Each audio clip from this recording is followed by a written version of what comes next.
The following programming is made possible through a generous donation from Randall Lewis, Executive Vice President of Upland-based Lewis Operating Companies.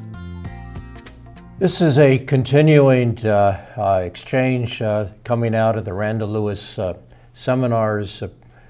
On February 18th, we held a seminar with the title Affordable Housing, a Shortage Crisis. Steve Pontell, who is President and CEO of the National Community Renaissance, was the primary speaker, and we had two panelists, Janice Rutherford, who's a supervisor from San Bernardino County, and Ken Gutierrez, former planning director for the city of Riverside. And it was to look at this question of affordable housing in inland Southern California. But before getting into housing and its role and its importance for us, I thought we'd like to find out a little bit about Steve Pontell, who in my view, in my time in elected office, was one of the kind of thought leaders, not only in inland Southern California, but in all of Southern California. But Steve, who are you, and what has been your place here? Thank you, Ron. Pleasure to be here. I appreciate the opportunity. I'm a native Inland Empirean, born in Loma Linda, grew up in Big Bear Lake. Degree in city planning from Cal Poly San Luis Obispo, and then an MBA from the Drucker School in Claremont. I had the opportunity early in my career to work for a number of local organizations, including running the Big Bear Chamber of Commerce, the Ontario Chamber of Commerce, and then the Inland Empire Economic Council, which is the predecessor to the Inland Empire Economic Partnership. And then I've had the opportunity to participate in a lot of policy discussions and projects under the La Jolla Institute, which is a 501c think tank focusing on the future of communities, how do we build successful communities. And then a little over 3 years ago, I agreed to become the President and CEO of National Community Renaissance, which is the second largest affordable housing development company in California, headquartered in Rancho Cucamonga. And so it's an honor to be here. It's always been an honor to be your friend. How did you get involved? Why take on housing as a focus? Most of my career focused on economic development and community development. And, but housing has always been a part of that picture, but not one that I necessarily focused a lot on. And when redevelopment was eliminated in California, it was going to be very interesting to see how cities primarily met the housing needs. And so I was approached during that transitional period. National Community Renaissance was going through a transition. It was asked if I would be willing to work with them to help figure out what does that future look like without redevelopment. And so for me, it was a bit of a challenge, and I can't believe it's been 3 years. It's been exciting to work through that. Well, the frame of the seminar was affordable housing, a shortage crisis. Why is affordable housing a crisis in inland Southern California?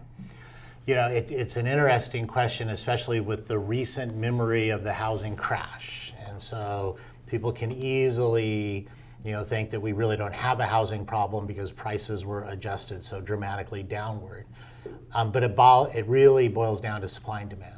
We have not built an adequate supply of housing to house the people that are living in Southern California today, which creates significant overcrowding throughout all of Southern California and in the inland region as well. And the inland region has been the housing answer for, I would call it, the irresponsibility of the coastal region and not adequately housing the population for the economies that they've grown. But the crisis aspect is if we do not adequately house our population, ultimately we destroy our communities. Because if you have overcrowding, you're exceeding design capacity. So if you design a neighborhood for population X and you put 2X in that neighborhood, the roads, water, sewer, police, fire, park, schools will all deteriorate faster than they were designed for. And so if we do not come into equilibrium, and there's a lot of elasticity in housing, so families do come together and live together in overcrowded conditions for a period of time, all with negative consequences. But if we do not resolve that over time, we will deteriorate and destroy our communities. And so that's why I'll use the term crisis, because nobody is taking it seriously or is dealing with it at the scale that it needs to be dealt with. And if we don't, soon, the ripple effects will become greater and greater. Well, I was looking at one study which talked about the prices of houses in California versus the prices of houses in the country. And the difference is just stunning. I mean, the high costs that we have here, it was something like $370,000 versus $175,000 in terms of median housing value. Does that make any difference if houses are more costly here? Absolutely. I mean, it's basic math. What do people earn versus what do they have to pay for housing? And so at the end of the day, to the extent families are earning and the goal, the norm, the standard historically has been 30% of your income should go for your housing. 50% of LA County spends 50% of their income on housing. And so that kind of a distortion means the quality of life and other opportunities are seriously diminished. And so what we've succeeded in doing by constraining supply significantly and by continuing to layer costs on housing that we don't layer on other aspects of our development because of local government finance, where cities are incented to encourage retail, they're disincented to encourage housing. And so it's a very simple question. Why are we underbuilt on housing? And we probably have 2 times the amount of retail space that we need, 3 times the amount of retail space zone that we need, because those are the cards cities are dealt. They have no choice. Sure. I actually made it, here is actually the figures. I mean, I understated what is the average or the median house value in California. This is from the Public Policy Institute, but $430,000 versus $175,000. And if you have money, I guess it's not an issue, but for the middle class making choices of where to live and commit themselves, that's a big gap. Well, then what exacerbates that is when you think about the fact that California has 33% of the nation's welfare recipients. So it's not that our income meets that ratio. It actually is just the opposite. I mean, our incomes have not grown, but our housing costs and prices have continued to grow and skyrocket. I think at the seminar you gave the example of Santa Ana. Do you just want to? Yeah, I mean, I love Santa Ana, and Santa Ana has done great things in recent years. But there was a period of time where Santa Ana believed that we have enough apartments, we have enough of the lower income population, and so they made a very conscious decision to constrain the development of units. So one 10-year period, the debate is anywhere from 0 to a net 400 increase in units, while the population of the city of Santa Ana grew by 40,000 people. And so once again, you could just do the math. The people are there. Houses don't have babies. People have babies. And if we don't adequately house the people we have, then we're going to have the consequences.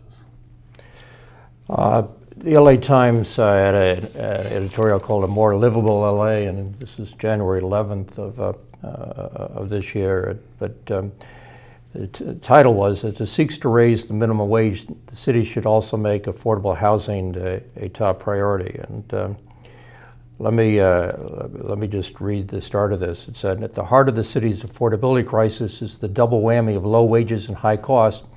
At the heart of the cost problem is the exorbitant expense of housing. Los Angeles is the least affordable rental market in the country, according to Harvard University's Joint Center for Housing Studies, and it's ranked the second least affordable region for middle-class people seeking to buy homes." And one UCLA economist recently warned that if LA continues to ignore the housing market, raising the minimum wage may just encourage landlords to raise rents. Do you agree with that? Absolutely. I mean, the challenge we have is we have distorted the market. We have distorted the market with regard to the costs of producing housing. And because of that distortion, and affordable housing is a bit of a red flag because people immediately have negative connotations of public housing, but the affordability of housing is the critical issue. And until we can peel back and get the market into alignment so that the marketplace can produce housing that the people can afford, this problem is just going to grow greater and greater. Well, there was a housing conference on February 5th, which you were a primary organizer for I mean, the title was Housing the Future, Inland Empire, Southern California's Indispensable Geography. What was the purpose, what were its themes, what was the outcome? Sure. So the challenge that we have, one of the challenges that we have is many cities, many local elected officials do not view housing as a positive. They view housing as a net cost to their community. And fortunately, most of the cities in the inland region have been receptive to housing, much more so than the coastal communities. And so what I consistently will argue is that the coastal communities are being highly irresponsible with their lack of production of an adequate supply of housing for the population that they're serving or for the jobs that they're creating. And so what has happened, the reason we have 300,000 plus people that live in the inland region and commute into LA and Orange County is because our cities have taken on that additional burden of providing housing for the population in Southern California. Now the challenge is cities are becoming, in the inland region, are also becoming more resistant to the production of housing. And so one of the messages that we were trying to get across is, if not us, who? But more important than that is, it is the building block for the future of the Inland Empire's economy. Because ultimately, just use Orange County as an example. Orange County is aging in place. Fastest aging county in the country. Whenever I give a speech in Orange County, I'll ask, how many of your children can afford to live in the house that they grew up in? Not a hand goes up. And so then I'll usually shift it to say, well, how about your grandchildren? Because maybe you don't want your children nearby, but you want your grandchildren nearby. And the challenge we have is if you look at the future of Orange County, if they do not solve for housing, the jobs will follow the people. And that is really a huge economic development opportunity for the inland region, is to continue to create high quality neighborhoods where people want to live. Our most recent example is Eastvale. I mean, Eastvale is off the chart in attracting Orange County residents, executives, the workforce that can't afford to live in Orange County. They want quality schools, quality housing, quality neighborhoods, and the jobs will follow that. And so the big message from the conference was housing is critical. We can't take our eye off the ball. We have to be able to continue to produce high quality neighborhoods. And that is a fundamental cornerstone to our own economic development. And if there's any hope for a middle class in Southern California, it's the inland region. It's the inland region. Well, last night I went back and read what you call the Housing Future, and I thought this was really well crafted. Something I think that anybody concerned about the future of inland Southern California should read. How do I get a hold of this? You can go on our website, and there will be a link to the report, nationalcore.org. And you'll be able to have access to it. It is, I thought, exceptionally well written. And if you're looking for a brief summary of who we are and past, present, future, this is a good summary analysis. Right. We really wanted to try and capture both the Inland Empire story, the role of housing, and lay out some thoughts about the future. One of the things that came out of, I attended the conference and thinking about the Randall Lewis seminar and reading material again, is that it seems to me the importance of affordable housing is very explicit, and yet there is no particular urgency with it. I was trying to identify champions of affordable housing. Don't see it among Democrats or Republicans. Don't see it from the IEP or from the chambers of commerce. Don't see it from cities. Don't particularly see it from county supervisors. If this is such a fundamental issue to our future of who we are in this region, why isn't it a more compelling political issue with greater sense of urgency? Yeah, great question. And I've actually thought about this a lot. It's interesting. There's a great little book called Building Home, and it's the biography of Howard Amundsen.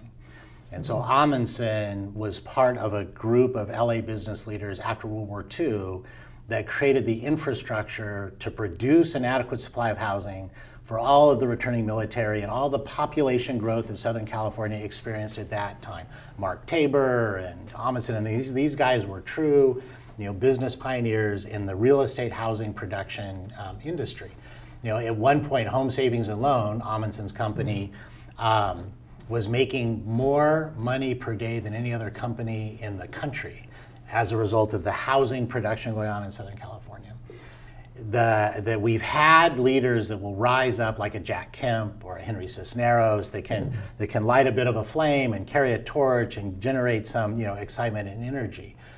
Today we don't, and I believe there's a number of aspects of it. Number one, it is an issue that has a cumulative impact, not an immediate impact, because of that elasticity issue. The number of families double up, families triple up, and it's it tends to be a more hidden issue. And when it does flare up, they find a house in Garden Grove with 17 families living in it. And so there are these exceptions that begin to happen. And then delivering services in certain neighborhoods become more difficult and challenging. But what's happened is the perception that, there are a number of perception challenges. Number one, development is bad, growth is bad. If we stop development and growth, then we will stop population growth.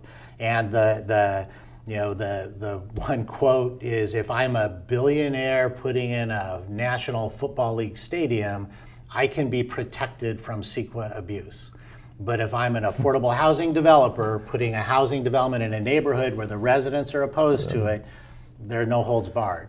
And so the challenge is there are some very distinct groups opposed to housing. A lot of NIMBYism. We don't want those people in our neighborhood, if you're talking specifically about affordable housing. Apartments tend to get a bad rap. Another question I'll often ask people is, how many of you have ever lived in an apartment?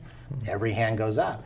And so you have, whether it's neighborhood groups that are opposed, environmental community that is opposed to certain aspects of development, you have natural constituency against, and the population that has the greatest need does not have a natural political power base to build from. Well, the two most obvious groups, I guess, would be realtors and builders, but neither one really takes on this question of increasing supply, right? Well, we fortunately, in this, the conference that we had was the first time in our region, at least, and as far as we can tell anywhere else, where we had the Apartment Owner Association, the Board of Realtors, the Building Industry Association, and the affordable housing community coming together. And what's happened is the housing community the housing advocacy groups have been fragmented. And the building industry has a very specific agenda. The realtors have a very specific agenda. The apartment owners have a very specific agenda. One of the things that we're trying to do is say there is a broader agenda around housing that if we don't come together to advocate for, ultimately the individual forces against us will continue to make it more and more difficult to produce housing. I agree with that direction, but how do we do that? How do we make housing a priority, an integrated priority for, I think this is not just another kind of interesting abstract issue. As you explain it, it is central to our future, the future of Southern California. How do we do this? Was there some moment, I mean, you had one fellow from the realtor group got up and said, what should we do? What do you want us to do? If you had to frame, I mean, a serious frame on making this a priority for inland Southern California, how do you, well, how do we do this? How would you, what frame would you have? Well, I think it probably falls in a couple of categories. Number one, destroying the myth. The myth is that housing is a net cost. And ultimately, I would argue not housing is a net cost, because you still have the people demanding the services and you don't have the housing paying the taxes. And so by not having an adequate supply of housing, you're actually compounding the demand for services and the cost of delivering those services. But it's exploding the myth so that our local electeds and community leaders can understand what the consequences is step one. Well, on that point, I thought Janice raised that really quite well. Janice Rutherford, the supervisor, said, when she was in the city council, people said, housing is a net cost. And she asked one of her aides to, well, where's the study? Where is it from? And the myth is there, but she couldn't identify any study. Right. You can put together an analysis.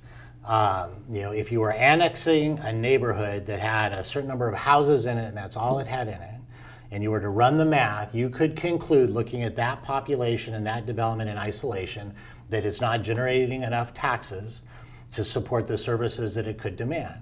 But what you're not doing is you're not looking at the ripple effect of how that population interacts in the community. So what happens is a retail establishment gets credit for all the sales tax generated in that retail establishment. The people paying the sales tax don't get credit for any of the sales tax being paid in that establishment. And so it's the ability to have a more comprehensive thought process and understanding how the community works as a system to understand that if all you had was X, you didn't have any of Y, then you wouldn't have any of X. And so the challenge we have is, how do we get the right information in the hands so that true analysis can occur and communities can think about themselves in a more systemic fashion? Is anybody taking the lead in that research? I mean, I think that question's really, for elected and local officials, I think it's a really an important question, important discussion. And is there a place where this kind of, is the realtors doing it, or a BIA doing it, or is the state doing it, or? Yeah, we will continue to encourage it. I mean, National Core will continue to facilitate and bring people together. There's interest in it, and so our hope is that others will continue to pick up the message and become champions of that kind of a conversation. And the other half of the equation, the other half that has not been studied, is the billions and billions of dollars that have been rebated back to retailers, taken out of the local community, not used for necessary infrastructure as a result of cities trying to compete with each other to get a sales tax generator.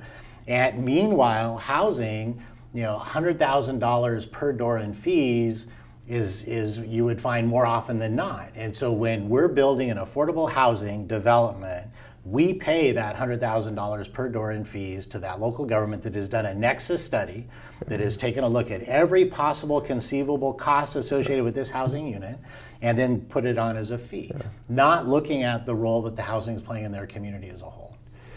One issue, I think, Steve, that if you could comment on is the word affordable, because I think the immediate images that come to mind somehow are poor people and poor projects. And in politics, language is important, words are important, and affordability does not seem to have much traction. Right.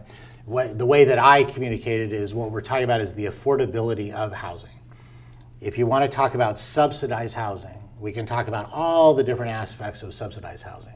And there are lots of legitimate reasons. We just opened a 19-unit apartment complex in Montclair that's run by the United Cerebral Palsy Foundation for developmentally disabled people that are able to live on their own.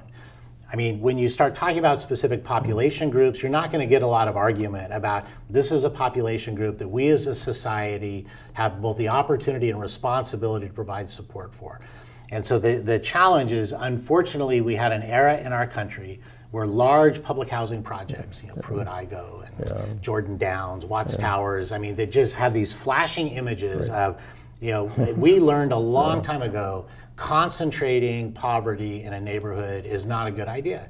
And so what you will find today in the affordable housing community is mixed income projects. Many of our projects are 20% of the population living in an apartment development we built would be paying market rate apartments.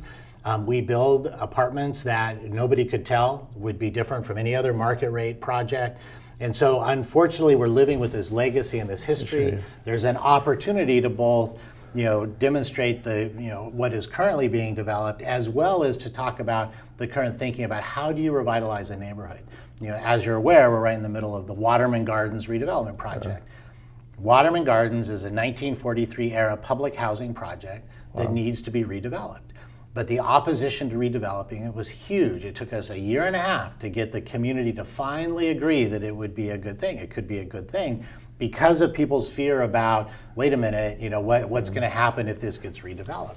And so somehow we need to make sure that we're communicating the truth in a way that is, understandable, using very basic math. And I mean, the other aspect of this is most of the neighborhoods that we go into and most of the housing that we produce, the market isn't going to touch. And so for many of these neighborhoods, if we want to see them revitalized, we need to be able to, as long as the market's distorted the way it is against the production of housing that people can afford, we need to have resources that can go into neighborhoods that the market's not going to touch to be able to revitalize those neighborhoods. As a local official in Riverside, the one kind of housing that most neighbors would support was senior housing. Or it had a cachet. It was very difficult to be opposed to seniors. Yeah, senior housing is a niche that is easier, not all places, but it is easier to build. And the need there is also great. Yeah. I mean, it is continuing to grow. And so the challenge, though, is it's really important we keep in mind a balance. You know, in our properties, 60% of our residents are single moms. And that's a population where our philosophy is not that our project should be a permanent solution, but is a place where families can land, stabilize, and then launch into the market. As long as the market is producing housing that can be afforded by people that are working. I mean, our properties, which are mostly tax credit properties, are all working families. These are people that are working in the restaurants and in the service industries and all of our communities that just, you cannot afford a market rate unit on the wages that are paid. You made this point, and others have made it. We tend to think of housing as a single family home on some kind of lot. But there's the housing needs are more than the husband and wife and kids at home. And there are multiple types of housing, right, that we need? Correct. I mean, it's the best way to think about housing is life stages. You know, when you're a 20-something digital animator, body pierced, tattooed, living on the beach in Venice, you don't mind living with 6 people in a 3-bedroom apartment, and you're paying $1,000 a month for your half a bedroom. But when you get married, that's not quite the environment you want to be in. And when you have a child, and then when the children leave, and then when you retire. And so what we need to think about as a community is how do we be sure we're building complete communities that are addressing the housing needs of not only all socioeconomic, but all life stages. The state has something called the Regional Housing Needs Assessment, which was the state's approach to this, which is, I often thought was sound and fury, signifying very little. But it has been the state's sort of answer to this question of affordable housing and access to it. Can you comment on the RHNA, Regional Housing Needs Assessment? So the challenge is teeth. And so it is true that SCAG in our region, the Southern California Association of Governments, is required to allocate housing needs to the cities throughout the region. And then cities are required to respond to that through their housing element and determining, is the city providing the opportunity for housing to be produced? And they primarily use density as the tool. So if a city says this property can be used at a 30 units to the acre density, then the state checks the box and says if somebody were to come along and build 30 units to the acre on that property, then this particular need would be met. There's no requirement though that actually be built, and so the challenge is the requirements that the state and the documents that the state reviews do not necessarily mean that will ever actually be implemented. Yeah. I couldn't identify any examples or any important examples where that document made any difference in what was built. Right. There's some, every once in a while you'll find a city that'll pay attention to it. And then on the other end of the spectrum, cities that blatantly just disregard it, throw it away, there are social justice organizations that will sue. And so every once in a while you'll get a city to move because they've been sued for not meeting a particular need. But that's not the way we should be designing and developing our communities, nor is it the way we should be meeting the needs of the population that live here today. One other language you see in this discussion, if you could talk just briefly about, is the language of workforce housing, or sometimes I guess middle class housing, is maybe a better kind of language than affordable housing. Yeah, I mean, language matters. There's probably a branding, marketing, positioning opportunity. Workforce housing is often used because the perception is it's not people on welfare living together in a place. It's people that are actually working, which is true. But ultimately, if we're going to really be honest, we need to have an honest conversation about the needs of our population, reasonable housing. I mean, it's food and shelter. This is not, people need food and shelter, and you can add clothing if you want, but food and shelter, 2 basic needs. And we as a society are just highly irresponsible in creating a policy framework that does not allow the shelter part of that equation to be met. And so we can call it different things, but at some level we just have to be adults and be honest about there are people that need housing. Let's figure it out. One thing you have, Steve, on your website is these two reports that were, one was called America's Emerging Housing Crisis. The other was a deeper look at three areas. One of the areas is the inland area. But we looked at the Randall Lewis seminar on 7 different recommendations that are in back of this report of things to do, and they were reform land regulation, reform and reduce impact fees, establish special housing districts, reuse vacant commercial and industrial space, make government land available for development, reorder local planning and zoning priorities, meet environmental goals. We went through each of these 7, and you've sort of framed them, and then Janice Rutherford and Ken Gutierrez responded. Did you think back about that the seminar? Was there any agreement, or did Light go on with any of these proposals that are really the best calls of Cocken and Cox? Yeah, fortunately, there is movement. And so a couple of areas that I think are worthy of note. Throughout Southern California, cities are paying attention to the corridors of retail that were developed for a different era. And so the whole issue of being able to, when I got my planning degree, we were still separating uses. We're going to put industrial here, housing there, retail here. No. That was the thinking at the time. Just starting to get into, well, maybe we should think more about performance than just blanket separation. But today, because we have so many marginally effective land uses in many of our cities throughout Southern California, corridor studies are really looking at how do we inject different uses into these corridors to bring them back to life. And so some of the land use, regulatory, mixing uses initiatives are underway. And I think it's a trend that's going to stay, because really it's the only logical way to revitalize a 20-mile long Valley Boulevard of strip retail kind of a setting that we have.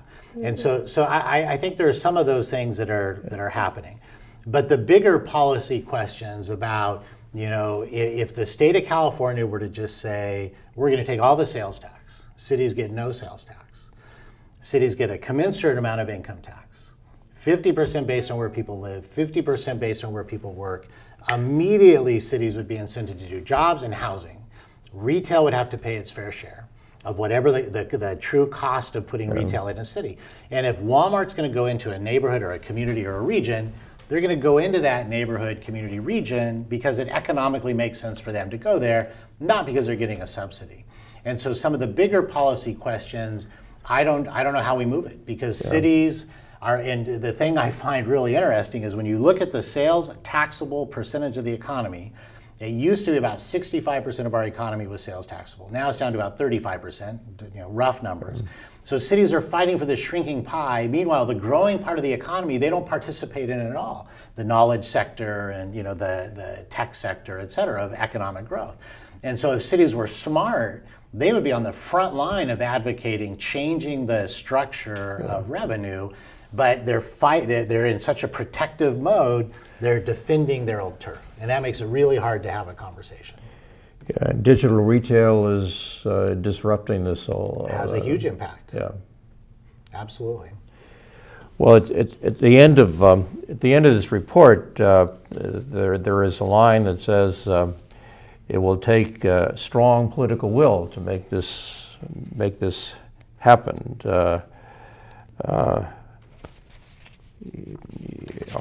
Is a strong political will possible? I have hope, and it goes back to our earlier conversation. If an elected official were able to harness the energy of the building industry, the realtors, the apartment owners, affordable housing developers, land developers, there is still a political constituency that has an interest in developing and has an interest in moving communities forward, has an interest in making things like that happen. And so I do believe that an elected official can put together a political base to support development. And so the challenge, though, is what kinds of development and how does that play out? And especially when you get into the more difficult conversations about where do we put the lower cost housing and how will that affect neighborhoods and communities and what does that look like? In order for that particular politician to work, the social justice liberals and the development conservatives need to come together. And so the politician that can bring those two groups together, people that care about people and people that care about development, coming together should be enough of a political base to win. That would be my hope.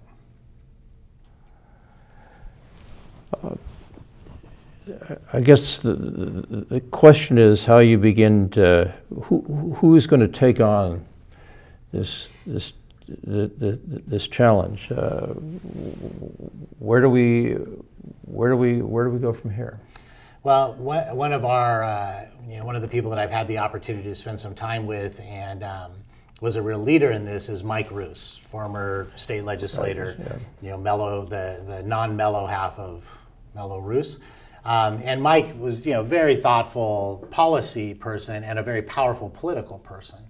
And Mike was able to use the Assembly Housing Committee as a powerful platform for advocating the policies and practices for moving things forward. And so we have hope that the current chairman of the Assembly Housing Committee is interested in seeing what he can do. Also had hope, recently met with new heads of Cal HFA, the California Housing Finance Association, California Housing and Community Development.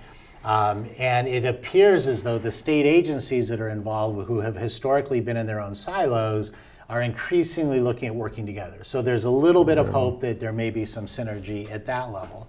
And then if we can get the local leaders to understand the real math and the real opportunity associated, and we have them. The city of Ontario, for example, had housing as a critical component of the development of some of their commercial centers. And so if you look at the area in the former Ontario Motor Speedway around the Citizens Business Bank Arena, if you look at the planning for what was called Piemonte before the crash, it had a high percentage of housing mixed with retail, creating a more urban environment in a suburban community.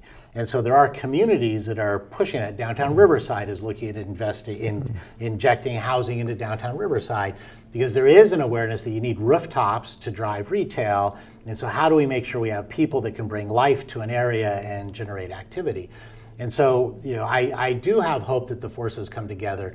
The biggest challenge we have is the cost side of the equation. And so, and as long as we continue to layer every possible cost on the housing side of the equation, the subsidies necessary to produce housing that people can afford are just going to be higher and higher. And right now, affordable housing, what we do is the most expensive housing to build. So we can be building an apartment complex and a block away somebody can be building their McMansion. And our cost of production is significantly higher than their cost of production. And so just at some level, reality has to set in about, okay, what can we afford? And even the density debate, I'm a huge advocate of density, but downtown LA apartment, $600 a square foot to produce. Inland Empire single family detached house, $60 a square foot to produce.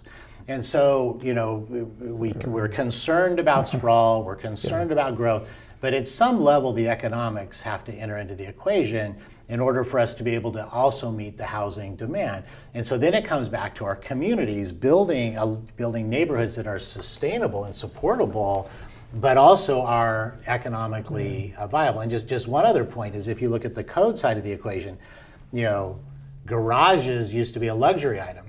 Everybody had a carport.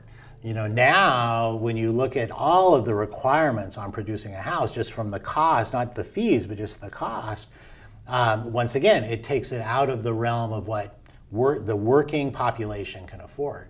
And so, how we put these pieces together, I think all the pieces are on the table. We just really have to figure out how to connect them. One of the books that has been recently very important to me is a book by Bruce Katz and Jennifer Bradley called The Metropolitan Revolution, which their premise is that new competition is cooperation. You can't look to the State House or to Sacramento. You can't look to Washington, D.C. We have to sort of figure it out ourselves. San Bernardino has undertaken a visioning process that I think is quite innovative. If you look at counties across California, you've been a part of this. Talk a little bit about, does the visioning process of San Bernardino cast attention and opportunity to look at housing? Absolutely, and I would encourage people to go on the San Bernardino County website and check out the visioning process that's underway. It started with the community indicators, which is an honest self-assessment, which is something communities often have a real problem with, being honest about their problems. Right. We don't want to talk about our problems. Yeah. But that was where the conversation started. And then that went into a community-wide visioning process that had dozens and dozens of community meetings, thousands and thousands of people participating in online surveys, and really building a sense of what the population living in San Bernardino County was most interested in and intrigued in. That led to the creation of a vision that I believe now either all or all but one of the cities in San Bernardino County has adopted, most of the school districts, the county, special districts, sandbag. So there is this agreement around a vision for the future of San Bernardino County. The next step, and this is where I think the county and their CEO is really trying to now, how do we hold the ground we've gained, is the county is launching a completely new type of general plan. And so they're just getting ready to launch it. And this general plan is a general plan, not only in the traditional sense for the unincorporated portions of the county, but it is also going to be a plan for the county as a whole. And their hope is that all the cities and 81.5% of San Bernardino County is owned by the federal government. So if we don't have them at the table, and how these pieces come together, if we can have a document that is used by everybody, where people can see through scenario modeling and planning and the connection and pieces, it could really capture the ground, because it's not only going to be a general plan, it's going to be a business plan for the county, it's going to be the primary document the county uses for budgeting. All of the social welfare aspects of the county are going to be tied into the plan. And so if they can succeed in putting this plan in place, it should operationalize the implementation of the vision in a way that connects health and housing and education and jobs and transportation and water, et cetera. Well, I know in terms of cities doing their general plan, we work very hard on our general plans. There's all these kind of meetings, all those kind of conversations. There is no look beyond its boundaries. There is no look at what is happening in the kind of areas that you identified. And, well, and nobody looks at it after it's done. I mean, so, as a city planner, I might go into a city and pull a general plan and kind of get through it to get a sense, but the vast majority of people have no idea, which is why if San Bernardino County is successful and their general plan document becomes the basis of their budgeting and their business planning, then it becomes a backbone document for collective action within the county of San Bernardino, and could very well be a model. And the other piece of this is it does and it will show the consequences through the various scenario planning tools of the housing need versus housing supply, and the health consequences if we don't meet it. And so those, being able to bring those to light, I think is going to be a real opportunity. One criticism of focusing on affordable housing, it says you're really missing the mark, Mr. Pontell. The real question is inequality. The real question is how we have better jobs.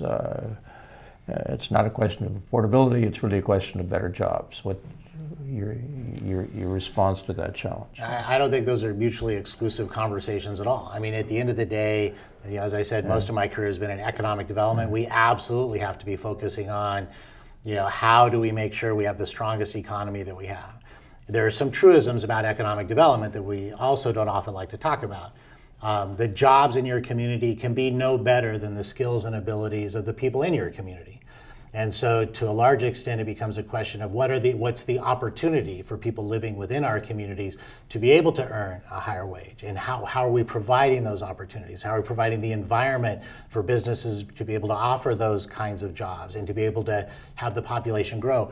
One of the biggest challenges we have in the inland region is 70+% of our college graduates leave the region. So we suffer a massive brain drain every single year of highly educated, highly qualified talent, because we are out of whack with the jobs and the skill level and the wages and how that plays out.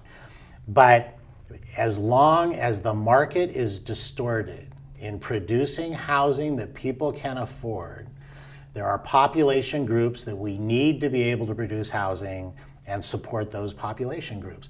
And if anybody can show me a better way to do that, I would be very interested in that. And, you know, keep in mind, I'm a conservative. And so this is not an agenda other than I care about people. I care about people a lot. I care about their ability to have a job, to be able to have a quality of life, to be able to have a house. And to the extent our communities are not meeting those needs, that's irresponsible on our part. Well, this is really a kind of final question, I guess, and it's really one of how we, I'm persuaded about the importance of housing and its high costs and the different types and how we have access and the consequences of spending so much of your income on housing, the increasing, I mean, what, 50% in Los Angeles County spend over 50% of their income on housing. The density, what is it? The LA region is the single most dense because of people doubling up. We're very close to the national top.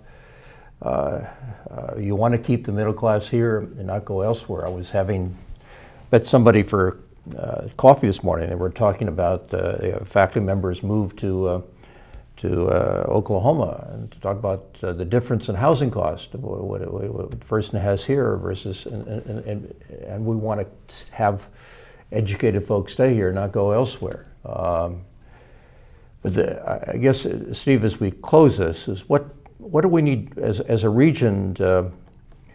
What steps do we need to take to I mean, as you point out, it's not simply housing, but how do we make housing a political priority? How do we make housing have a political will? How do we get people who care about this region to care about housing, its cost, its affordability, the different types of housing? Well, I think this kind of a conversation is a step, and it does, to the extent we can keep the conversation alive and in front of people. We're very fortunate the media has been supportive of the conversation. I think that's a responsibility that those of us in the industry have. To the extent we can come together with different aspects of housing and community development and have a more united front, then that is also a good thing about being able to present the need and the case for housing. To the extent we can cultivate elected officials so that they can understand the opportunity to take housing on and become a champion of housing and a champion of people that live in houses, most people do, then that's an avenue that we can pursue. There are forces against, and unfortunately, probably the biggest force against is human nature. And in two ways that I see it play out. One is I want to make sure that the value of my house doesn't go down at all. And if we added 600,000 more housing units, which is an estimate of what we need in Southern California, the value of everybody's house would appropriately adjust, so we would not be so out of whack with the norm nationally.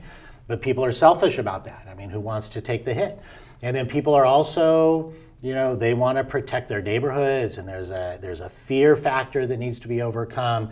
And I do think how we communicate, one of the projects that I think is really important is, how do we make sure that the residents that are struggling can have a voice?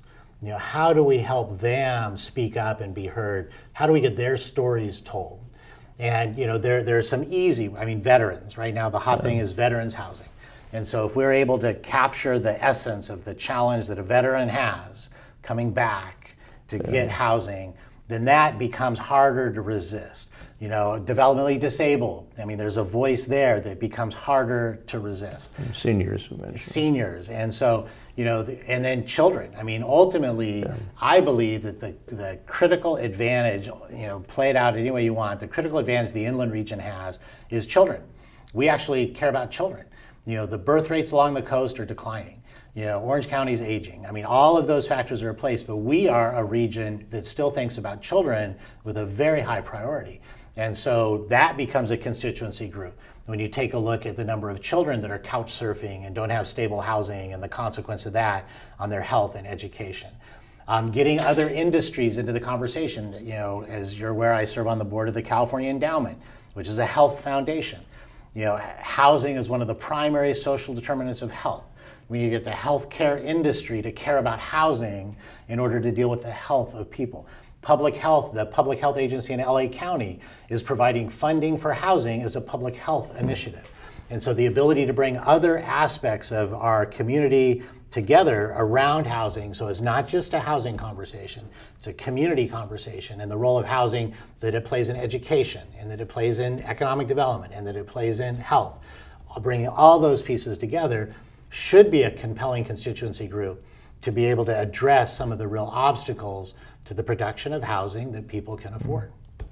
Well, Steve, thank you for your leadership. Thank you for your framing of the issue for all of us and these two counties of Riverside and San Bernardino.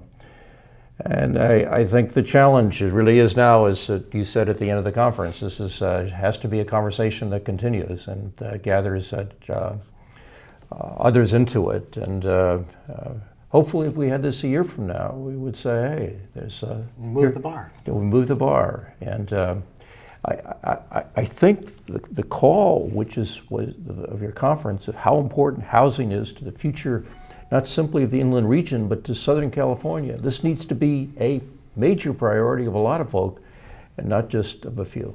Exactly. Steve, thank you very much. Thank you very much. Established in 2003, the UCR Center for Sustainable Suburban Development explores the social, economic, political, and environmental impacts that population growth and movement has on cities and local communities. The center facilitates interdisciplinary collaborations in the community through its staff and affiliated faculty via research, joint conferences, workshops, and public forums held at UCR and in the community. The center produces the Randall Lewis Seminars, which focus on a wide range of regional sustainability topics such as air and water resources, infrastructure and transportation, and the fiscal health of cities. For information or questions about this program, to learn more about future programming planned for the Randall Lewis Seminar Series, or to register and/or receive email announcements from UCR's Center for Sustainable Suburban Development, please contact the center at 951-827-7830 or email at shana.conaway@ucr.edu.